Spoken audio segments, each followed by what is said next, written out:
Уже который год на 98 гектарах заброшенного сельхозугодия Тувинского техникума агротехнологий не проводится посев зерновых культур. Всевозможные сорняки полностью захватили земли и практически вплотную подступили к соседним полям, к засеянным пшеницей участкам фермерского хозяйства Виктора Пирогова. По его расчетам, уже все сроки уходят для осеннего посева. Землю надо обработать, вычистить от сорняков, внести удобрения. Сам глава крестьянско-фермерского хозяйства с болью отзывается о такой бесхозяйственности, которая продолжается не один десяток лет. Истязают лет 20. Вот я в 92-м году вот эту землю получил 40 гектаров, и они также 100 гектаров. И вот в течение 20 лет вот эта штука продолжается. Где больше, где меньше. Ну и только почти постоянно вот такой вот. Просил, не дают. Вот рядом мои, значит, посевы осенние, сейчас посмотрим. Не дают, находят всякие уловки, значит. А закон-то должен работать, что закон не позволяет. Если неэффективный товарищ, работник, его забирают, так? А никак не забирается. Вот то, значит, надо 3 года подождать. А какие 3 года, когда в течение 20 лет уже это все штука?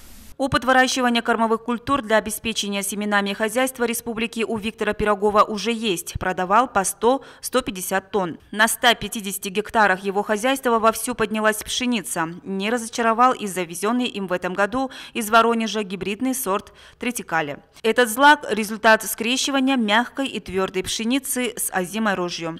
Именно этой культурой Пирогов рассчитывает осенью засеять сельхозугодия техникума, если, конечно, ему успеет их передать местные органы власти.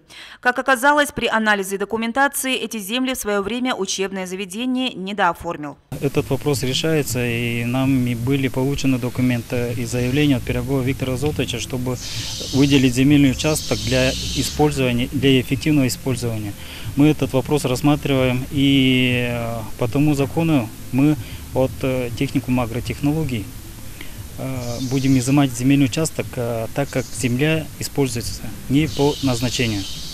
Поэтому сейчас и по республике Пирогов Виктор Золотович является как эффективный собственник и по аграрной части, и первым, который более хорошие участки и урожай получает.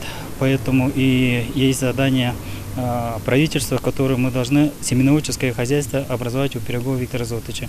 Но в ближайшее время мы этот вопрос под корню решим в положительную сторону. В случае передачи 98 гектаров земель хозяйству Виктора Пирогова удастся существенно снизить объем закупаемых Тувой из Асаян семян зерновых культур. Местные животноводы и араты получат возможность засеять свои сельхозплощади семенами, адаптированными к климатическим условиям республики, а значит получить более качественный урожай. Чинчик Ашпукол, Игорь Стародумов, телекомпания